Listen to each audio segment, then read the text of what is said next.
I'm Timothy Bartell. When I try to discuss the Book of Revelation with my fellow white middle-class British Christians, typical response is to recoil from the very idea of discussing the Book of Revelation, or to go weak at the knees. And yet, as many of us know, the Book of Revelation is held in the highest regard by the Latin American-based communities, and one of the most powerful and penetrating commentaries on the book, in my opinion, was written by Alan Bizark, Comfort and Protest, which speaks volumes, I think, for the church in Britain today. But I was wondering if you could apply. I'm very grateful that you've opened the scriptures for us today, the story of Moses in particular. I wondered if you could help open the Book of Revelation to us. Thank you, Timothy. And from the back. Hi. Oh, God, sorry. Hi, I'm just the woman at the back. No, actually a bit more than that. I work for a charity called Recovery Assistance Dogs for mental health, and we train dogs to help people recover from mental health problems. And I see a lot of links between, in the Old Testament, when they had all the Jews being locked up and shut away and trying to get free, and it's a big feeling within people of mental health problems, of being treated really badly. The psychiatric system is seriously corrupt and needs some protection. People with mental health problems need some protection from the state, maybe a court case before they're locked up. And the problems within the church with attitudes towards women, and women not allowed to be priests, and the church being Roman Catholic Church in particular, very traditional and stuck in the past. We need to move forward. I mean, I have mental health problems. I suffer with immense amount of grief at the way I was treated. Really, the mental health problems being caused by a psychiatric system which was bullying, locking people up and drugging them, torturing them, until I became born again when I was set free and discharged and taken off my drugs. And I just turn to people and say, this conference should help a lot more with mental health problems. I have asked every year since I've come here for 5 years to lead a workshop to say something about mental health. And all they allow me to do is ask questions. When are we going to face up to the reality that everybody has mental health problems? Everybody, any moment, could be locked up, and we need to do something about this. Thank you very much. Well, if I start with Timothy. You're right, the Book of Revelation is absolutely fantastic, fascinating, and some of you mentioned Bezak from South Africa. Also British book. Oh, right. But there's some of the best commentaries are from South America. And because, in some ways, those peoples are in a similar situation to the church that was undergoing persecution in the first century. And the reason why, for so long, we found it a very difficult book to interpret was because it's written in code. It's written in code that if it fell into the hands of the Romans, they wouldn't understand it. You see, whereas Christians would know the code. And now, since the huge amount of work that's been done on the first 100 years of the church's history, lots of recent archaeological work in the last 50 years, we have a whole way into it that earlier generations just didn't have. And so it was interpreted in the Middle Ages as a mystical text and so on. However, it does need unpacking, but it is about envisaging a different reality. It's taking seriously the issues of the moment, whatever they might be. At that time, it was Nero, 666, is the name of the emperor and so on. Our issues are different, Brexit, whatever, or mental health issues and so on. But what it did was it took the issue seriously, and it showed how the Christian community had colluded with some of these issues. So the letters to the angels of the churches, some of them are affirming and others are saying, you're weak, you've played both sides, you haven't taken up a prophetic stance. And then, of course, you have towards the end the New Jerusalem. And this is an image of the sort of almost the kingdom of God. But instead of being in heaven, it comes from heaven down to earth. And it's urban.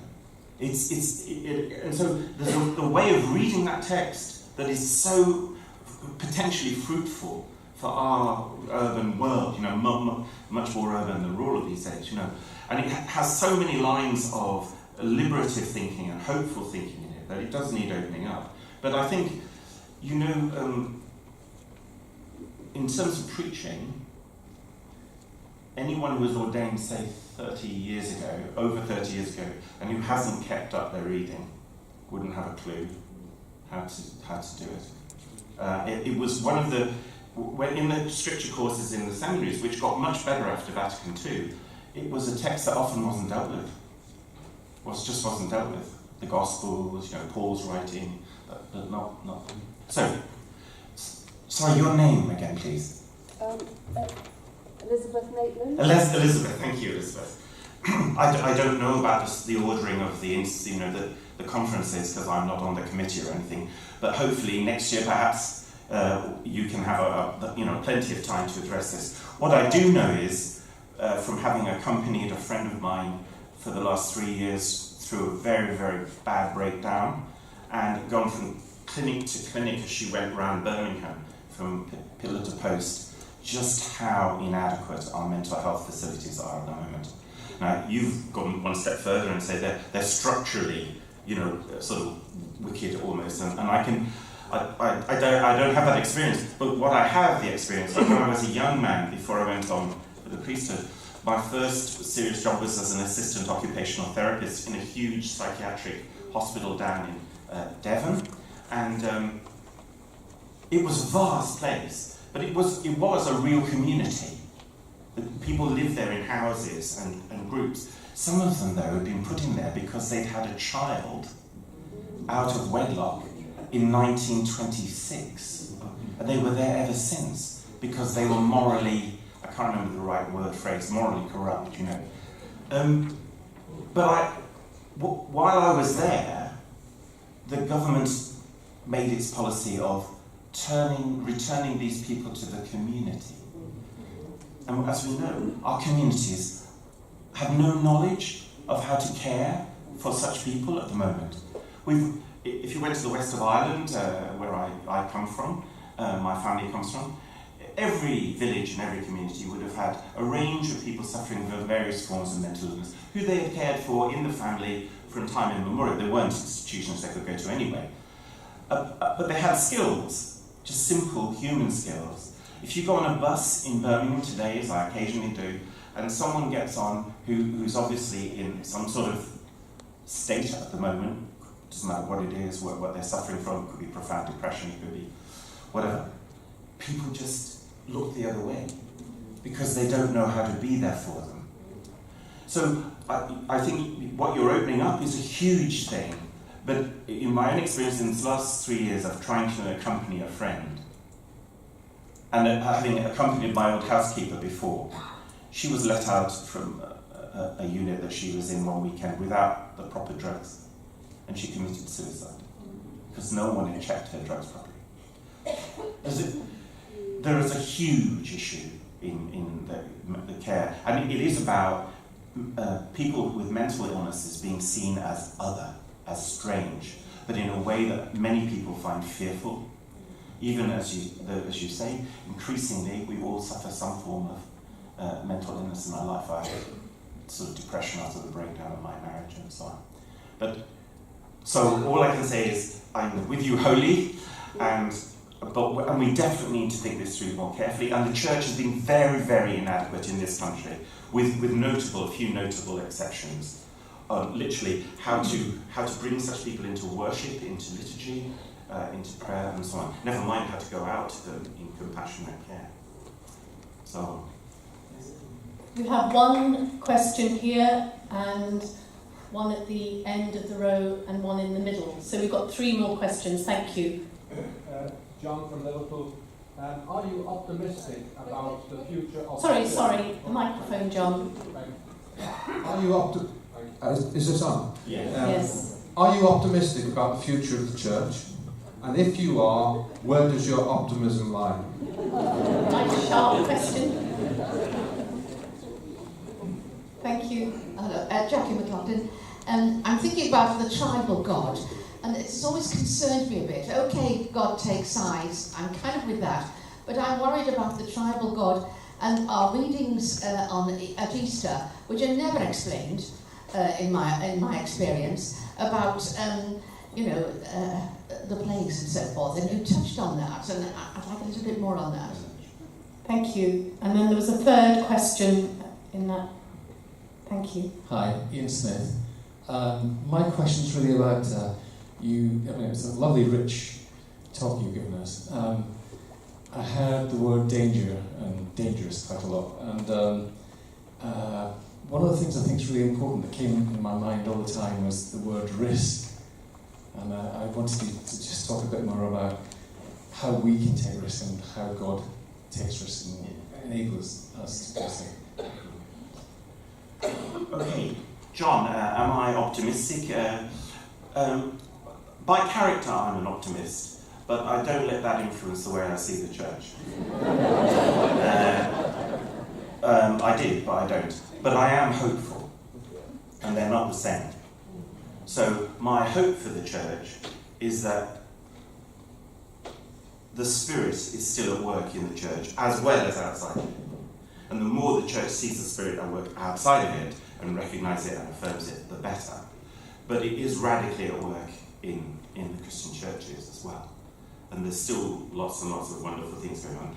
And again, I would say that the appointment of Francis, for me, very unexpected for me, that appointment was, after Benedict. And I know good people who were asked to be bishops during the period of Benedict and said no. And they said no for good reasons, because they couldn't buy into what was being represented in the Vatican in Rome. Whereas if they were asked now, but they won't be, under Francis, they'd say yes, and they would have done good work.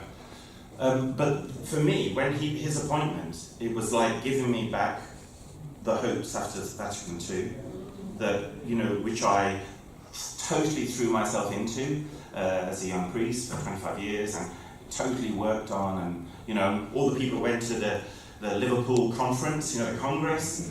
I helped prepare the Birmingham group. They came back full of energy, and then the Pope JP2 said he was going to come and see us in 18 months' time, and all the energy drained away and went into preparing for a papal visit, which had some benefits, but nothing like the benefits if the energy from that Congress had spilled out into the life of the church. So my hope isn't based on Francis, it's based on the Lord and on the abiding presence of the Spirit, and also on the fact that the Spirit brings the new. It's the Creator Spirit. What I can't understand is, and this goes back to some point about, I didn't mention you talked about the ordination of women. Sorry, I didn't mention it. Yeah. The reason there's no ordination of women, as say in the New Testament, is the Lord wasn't ordaining priests. He wasn't. There's no, priesthood emerges over 300 years. I'll say it now, and we can talk about it later. I don't think Jesus was setting up the Catholic Church. Whatever else he was doing, he wasn't going to, But anyway, and what we do have in the early church, of course, is ordained deacons. There's no doubt about it. In the 5th century at the Council of Chalcedon, there's actually a canon that says no woman should be ordained a deacon under the age of 30. And if she's married beforehand, okay, but she shouldn't marry after if she isn't. The word that's used for ordination is the laying on of hands. It's exactly the same word used for priests and bishops.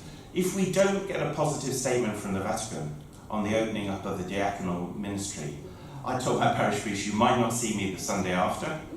And he said, well, where would you go? I said, that's a whole different question. But, so, John, tribal God.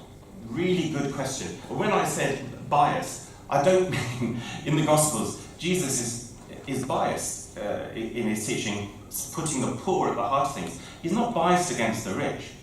He has very wealthy friends, Lazarus, Martha and Mary, who live in upmarket Bethany outside of Jerusalem, which we know was really seriously upmarket.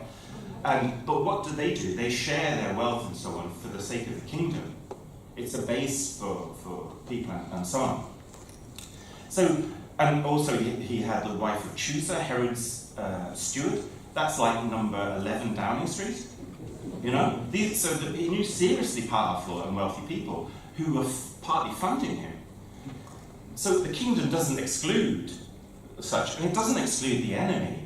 But what it does is it makes very clear where the issues are, where conversion has to take place. Right at the beginning of the gospel, he says, he calls for metanoia. That's often been translated in English as repent, which is a really bad word, because the word means to turn your head around 365 degrees, to see the world in a completely different way. So he's asking for a new vision. The vision, now, tribal God, they're a really big issue here in the history of the Old Testament, of course. The plagues? Yes, the plagues... This takes too long. I can't do this. I can't just give you a simple, lovely, quick answer to that. But I will give you an answer about the tribal, because it's part of that. The violence in the Old Testament and so on has as much to do with the people of the time. What Segundo, the South American theologian, he calls it the divine pedagogy. God comes to his people, to the people, to humankind, as they can receive God. Not in a way they can't receive God, you know. And so there's a sort of transformation, a learning process that goes increasingly from violence to mercy, in which I think Francis has pointed out really well in his teaching. But it's not simple, and I think for us, because we are disciples of Jesus, who is already on to a whole different ballgame in a way, those texts are very, very hard texts. I mean, you know, slamming the heads of babies against walls, in that incredible hymn about the Egyptians and what's going to happen, you know. It's gross, grotesque. But we need to recognize it's grotesque. But don't always see it as formally God, if you like. But there is a whole question about how humanity deals with its thinking about God. It's complex, but we could talk about it. And then the last one? Ian. Risk. Yeah, I mean, I mentioned danger, you're quite right, but it's danger because sometimes we don't know where we're going. But risk is really important because it seems to me that if you've been given the gift of the Spirit, you're invited to step out into the unknown. We're invited to step out into the potential newness of the gospel and into the creativity of the divine. And we shouldn't be limiting that. So the ordination of married men, the ordination of women, we had a visitation from a bishop recently in my parish, not an auxiliary. He came, and the parish secretary, lady, got up, and she gave a fantastic account of our little parish in a very poor housing estate. It's a real racist estate, and yet we have a multicultural, multiracial chapel that meets every Sunday. And not only have those people come from different parts of the world, they've got leadership roles in our church. She gave this fantastic account, and she said, well, we're finding it really difficult. How do we maintain ministry among young people? This is our real problem. We haven't found a model. But the rest was fantastic. He stands up, and now if that was you, you just heard this, what would you have said to this, and 50 people had come for this meeting with him? You just said, great to hear the Acts of the Apostles is still alive, you know? You'd have said, fantastic. And then he might have said, you know, there's a parish in Coventry which has had a youth ministry for the last 10 years that's very creative. We can put you in touch with their youth leaders, they can come over. What did he say? Well, he said, the real problem we've got is lack of vocations to the priesthood. and we're likely to have to close parishes. So I just put my hand up. I was, 3 rows back. I just put I didn't even think about it. Put my hand, excuse me, Bishop. He said, yes. I said, we have no shortage of vocations.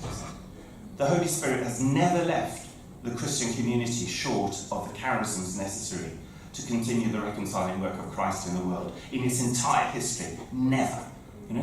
What we have is a lack of willingness to recognize the charisms.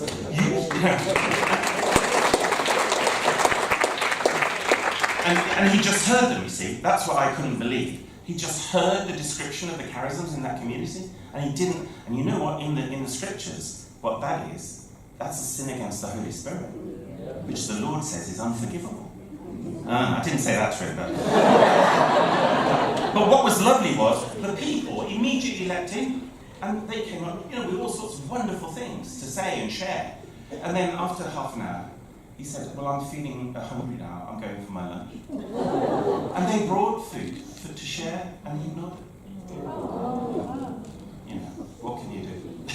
In cases like that, well, we did.